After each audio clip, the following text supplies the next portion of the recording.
இப்போ தாய்க்கிழவி ரிலீஸ் வந்ததுக்கு அப்புறம் உங்களுடைய பெயர் நிறைய பேரால தெரியப்படுது, அறியப்படுது. இப்ப இது வாய்ப்பு எப்படி கிடைச்சது? இதனால உங்களுக்கு கிடைச்ச மறக்க முடியாத பாராட்டுன்னா எது சொல்லுவீங்க? வாய்ப்பு எப்படி கிடைச்சதுங்க சொல்லிடுறேன் ஃபர்ஸ்ட்டு. மை டியர் சிஸ்டர்னு ஒரு படம் உனக்கு தெரியும். அத பத்தி பேசலாம். ஆமா. அந்த படத்துல வந்து நான் ஒரு சாங் எழுதியிருக்கேன்.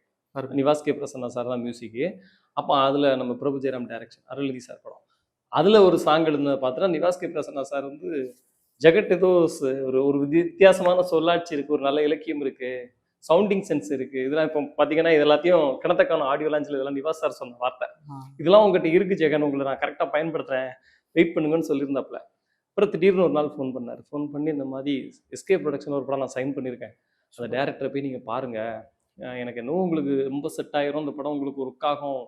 நிவாஸ் சாருக்கு வந்து உள் மனசுல ஏதோ ஒன்று சொல்லும், அது சொன்னது கரெக்டாக நடக்கும். சீரியஸா அவர் ஒரு இசை இளையராஜா இசை புத்தர்னு சொல்லுவாங்களா, நிவாஸ் சாரை இசை சித்தர்னு சொல்லலாம். சீரியஸ்லி செய் அந்த மாதிரி அவர் சொன்னாரு. அதுக்கப்புறம் டேரக்டரை போய் பார்த்தோம், அது நடந்துச்சு. அதனால இந்த வாய்ப்பு வந்து ஐயா நிவாஸ் கே பிரசன்னா தலைவர் மூலமா தான் வந்துச்சு.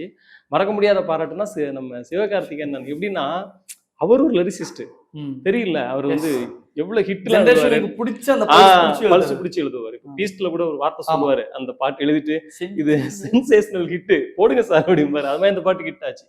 தாய்க்கிழமை ஓப்பனிங் சாங் அந்த முருகன் சாங் அவர் எழுதுனது. நிறைய பேர் இப்போ கூட ட்விட்டர்ல கேட்பாங்க, அந்த பாட்டு சீக்கிரம், இந்த பாட்டு பயங்கரமா இருக்கு அப்படின்னு சொன்னாங்க இல்லையா.